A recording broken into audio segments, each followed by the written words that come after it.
this evening to pay tribute to our very worthy and very wonderful honorees.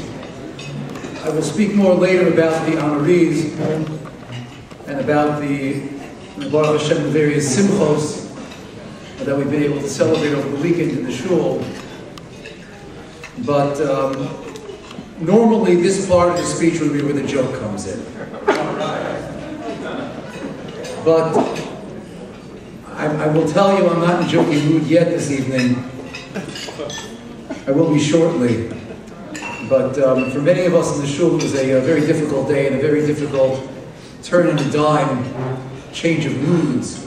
As you are well aware, Chaim Feigenbaum, who is Bandy friend Horowitz's son-in-law, lost his 1.5-year long fight over Shabbos.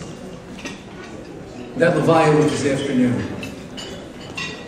And it's difficult, not the first time in the rabbinate that I've had to do this, but it's difficult to go from the somber mood and atmosphere of a funeral to the festive atmosphere of a celebration, a dinner,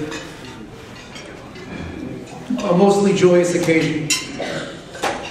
And I was thinking about the contrast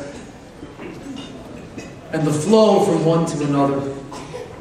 And it struck me that the message of this week being Lag BaOmer is really the lesson for all of us on the transition from one such event to another seemingly different event.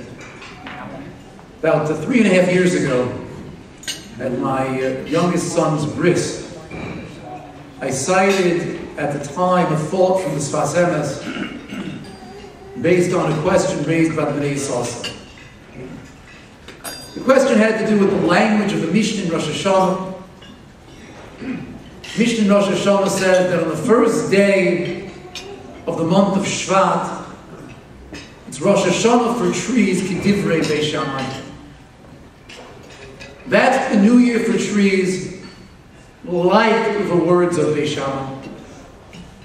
And the Bnei Yisrael says, what do you mean, K'divrei Bais Shammai?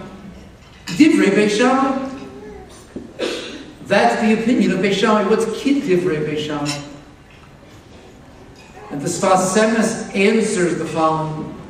The Sfas Emes tells us that there's a difference between Bais Shammai and Beis Hillel in world perspective. Beis Hillel always saw the world as it is.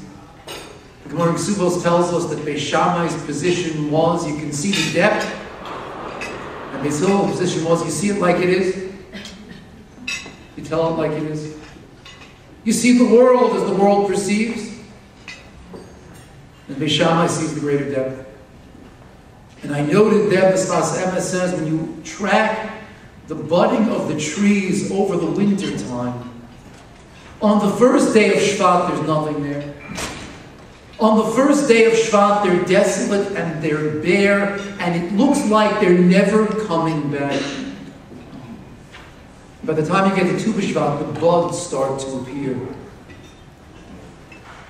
And there are those of us who don't see the rebirth, who don't see the renewal, who don't see the eternal life in those trees till we see the buds come in. But there are others who see deeper. There are others who see more. There are others who can perceive in the depths of the darkness of the night of winter that the life of the spring will return. Says the Sfas Emes, on the first day of Shvat is the Rosh Chodesh, Rosh HaShanah rather, for the trees, K'divrei Bais Shammai, for those who can see like Bais Shammai can see. For those who can perceive like Bais Shammai can perceive. For those who can see the eternal life that springs from the darkest depths, they can see the life that springs forth. So I said then, I'm not going to go through the whole speech again. I'll have my 3.5-year-old son repeat it for you since he was there listening. I said then that in our world, the model of the eternal optimist who sees life where others see death, who sees a beginning where others see an end, who sees eternity where others only see the finite. That's Rabbi Akiva. Rabbi Akiva was the one who walked on the Har HaBayis and saw the fox going out, and he laughed because he saw that in the ruin was the seeds of the growth and the renewal. Rabbi Akiva was the one who lost 24,000 students. And on Lag BaOmer, Rabbi Akiva got up, dusted himself off, picked 5 new Talmidim and said, we're going to rebuild the world. Rabbi Akiva was the one who saw much further than others saw. And I would suggest that's why Lag BaOmer has become such a celebration in the Jewish world. Because we have seen ruin. We have seen destruction. We have seen despair. We have seen hopelessness. We've also seen the phoenix rise from the ashes. We've seen the Jewish people come back in a way that no one could have dreamt. We've seen ourselves as the eternal people. We've seen ourselves return to our land and our birthplace. And we've seen ourselves return to the glory of the past. And to be able to envision that takes Rabbi Akiva. And so in the darkest days, in the darkest nights of our exile, we held on to Rabbi Akiva. And we held on to Lag BaOmer as that symbol that we will always come back.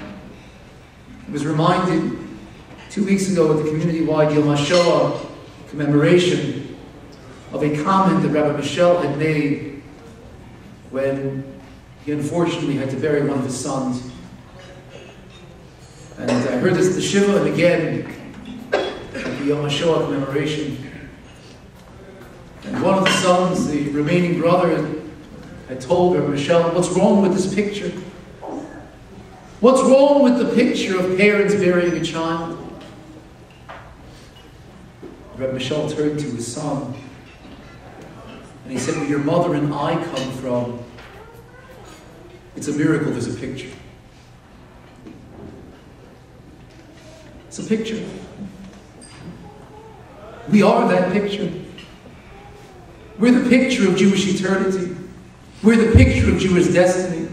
We are the picture of the continuity of the Jewish people from the giving of the Torah at Har Sinai until this very day and beyond our lives and beyond ourselves. So, really, all of Jewish history is going from tragedy to joy, is going from the darkness to the light, is going from the night to the break of dawn.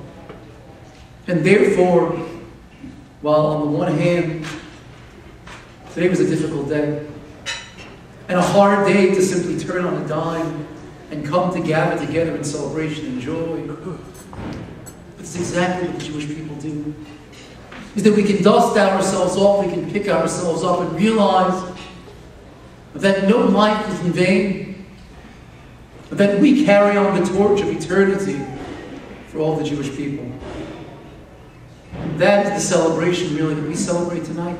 For our shul, it's the 37th dinner. For the Jewish people, 3,700 years. And we're still here. We're here to tell our story. And we are the greatest miracle in God's world.